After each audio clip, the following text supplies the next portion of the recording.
Hi, this is Matthew Ferrara, and I think NAR's RPR should RIP ASAP. Hindsight is always 20/20, unless of course you spend most of your time navel-gazing, so it's almost myopic to point out that some ideas' time has come, and other ideas' time has passed. On one hand, it's time for every sale to include in-house ancillary sales. On the other hand, it's time for NAR to give up the dream of one HAL 9000-like central database of property. Didn't they find the belly button lint the last time they tried it? Some of us might recall a time when both of these ideas seemed like a good thing. Creating a central database of properties nationwide, that elusive national MLS, and incorporating ancillary sales like mortgage and warranty into every deal all seemed like good ideas. The first idea, however, resulted in a horribly disfigured technology experiment the last time.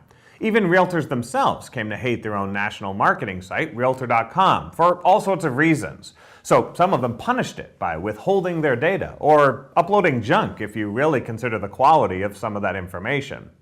As for selling more ancillary services, well, a few companies successfully deployed the one-stop services that today are helping them pay the bills, when everyone else's plain old home sale commissions aren't paying off. At the time, each of these innovations was supposed to be the industry's response to customers' desire for one-stop shopping. They were unveiled as centerpieces of the Realtor at the Center strategy. Ancillary sales are keeping the doors open at enough companies these days to prove out the point. But the national website has become somewhat of an embarrassing central repository of mostly inaccurate and very low-quality data. So we could use really more of one and less of the other. Now, it turns out that ancillary service dollars would really be handy these days, since selling short sales and foreclosures really isn't going to put gifts under the tree. As for opportunity lost, realtors have already done themselves in. Their disdain for the site that bears their name has actually kept them from leveraging what would have been quite handy cost savings for those companies who can no longer afford their own pay-per-click strategies. Now, certainly don't blame consumers. We love one-stop shopping. We preview, test drive, and finance cars all within the same building. We browse, pick, and purchase clothing in the same store. We click, configure, and ship computers from one website. We prefer to have everything integrated, but we really don't need to see every car, every shirt, every computer nationwide for what turns out to be a local purchase. Really, we don't even ask for this information. I thought that all real estate was local anyways, but never mind.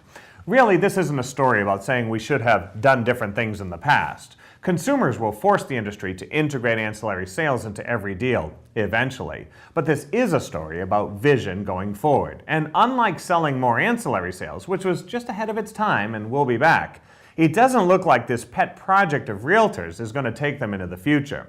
And the biggest example of blurry vision is this new NAR Property Resource Database. I just don't get it. Once again, another centralized database project promising to make realtors invaluable by putting them at the center of a database. Oh, there will be usual nooks and crannies, taxes, zoning information, past sale information, really potent stuff. Can you say abacus? But this time, it'll be nationwide, right? Did nobody at NAR read their own study indicating that the average person moved a mere 13 miles from his previous address? Oh, but the database will include neato features, maybe even form software, as if making the paperwork easier is what's really troubling real estate sales these days? Now, did I miss a decade or something? Are there really realtors out there struggling to find this information locally for their consumers? Or could someone point out the huge crowds of consumers that are in desperate need of instant parcel information and school information from their agents? Or do they already have that stuff? Once again, it looks to me, an admitted contrarian, that a vision of the future is somewhat clouded by shades of the past. Remember RIN, and then Realtor.com, and now RPR. How quickly we forget, like admitting the bubble will pop someday, but resisting efforts to integrate ancillary sales into every transaction. We would have something to sell these days if we hadn't. You see, I think the National Association of Realtors is trying to solve a non-problem. They keep trying to create the single biggest housing database in the mistaken belief that that will solve all the problems in the real estate industry. Frankly, it's a glaringly baby boomer project to create a sort of mega Sears catalog of real estate, and no Gen X or Gen Y consumer is even on the mailing list. But of course it has a snazzy acronym, RPR. Maybe next time they can name the big project RIP? Everything about this project is just backwards. It's claimed that RPR will let realtors respond quickly to consumers who want information on 147 million parcels in the country. Now, are we talking about the same realtors, 50% of whom, according to NAR's own technology study, don't even own a smartphone, and more than 90% of whom have never downloaded a podcast? The same realtors who struggle to upload decent photos on Realtor.com? The same realtors who refuse to sell in-house warranty or mortgage service to buyers simply because? Or is this a get-even play to finally get back at Zillow or Trulia or even Realtor.com for beating them, sort of, to the punch?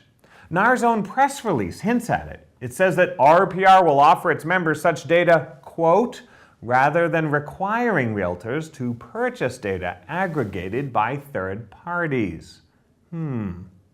Now, are any of the data elements in RPR actually missing from websites consumers or agents could go to today? Do not the top 20 real estate sites have neighborhood, tax, demographic, school, and other data? I mean, as for liens and zoning and permits, if there's a buyer who asks for that information, they're really a builder. Let's face it. Now, NAR says that this is a project that's part of their second century initiative for the real estate industry. But I really don't see how, unless the NAR means second century AD. With this opinion, I'm Matthew Ferrara.